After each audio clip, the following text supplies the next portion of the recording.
Hey guys, and welcome back dito sa ating YouTube channel. And for today's video guys, ay pag-uusapan natin itong panibagong drop dito sa Kintara. Pero dito guys, this is not a financial advice kasi kailangan na po natin dito ng puhunan bago tayo makakapag-open nitong kanilang bagong drop dito guys, no? So punta lang tayo dito sa mainland. Dito po natin makikita yung kanilang machine po dito. So click natin itong merong konting parang cart dito guys, oh. So, click natin yan and then dito natin makikita yung chest vending machine. Buy a chest, it's go your inventory, double click if there to open nga daw dito. So, kailangan daw natin dito is sa demon chest ng 1 gold, 2,500 wood, 100 molten, and then 50 brought horn. So, yan po yung kailangan natin.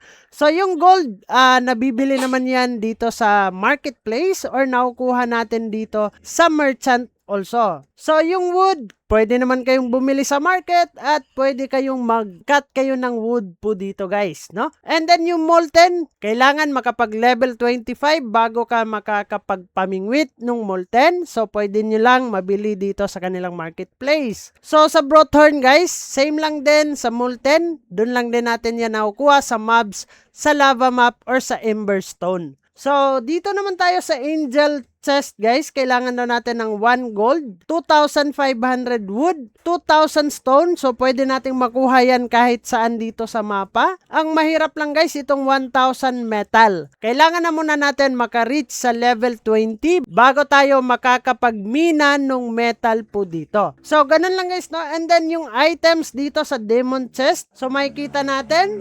So, random pa din to guys, no? Hindi sinasabi na nakacraft tayo ng demon chest ay makakakuha na tayo agad dito. Random pa din yung mga binibigay po nila sa atin. Pwede tayong makakuha lang din ng mga resources or yung kanilang demon cosmetics. So, same lang din yan dito sa ating angel chest guys. Same lang din yung mga binibigay po nila sa atin. So, randomly pa din yan. Kaya sinasabi natin, always do your own research. Baka tayo ay magsasayang or magsusunog ng mga resources po dito. So, pag open po natin nitong chest po nila guys, ay kailangan naman natin magbayad ng $2. So, parati po natin yung sinasabi na random yung makukuha natin dito. Same sa akin guys, na pag open ako dito ng isa, yung nakuha ko lang is coal. So, sayang. Nagastos ako pero yung nakuha ko lang ay nakukuha lang din dito sa mainland po. So, pwede lang natin minahin. Kaya guys, always do your own research talaga. And then, this is not a financial advice kasi kailangan na talaga natin maglabas ng puhunan pag nag-open po tayo ng chest box po nila dito, no? Pero, kung maswerte ka naman and gusto mong mag-risk, pwede ka makakuha ng mga gamit po dyan.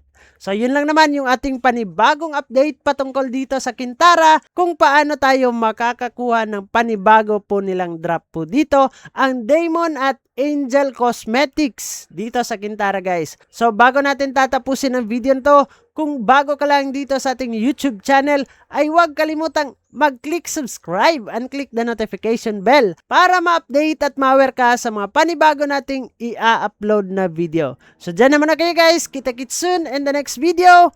Bye-bye! Barangay, samahang masaya, ano pang hinihintay? Kung online games ang iyong gusto, dito ka sa guild ko, solid to. Sa aming community na puro makulit, mga hari na trash talk pero malup.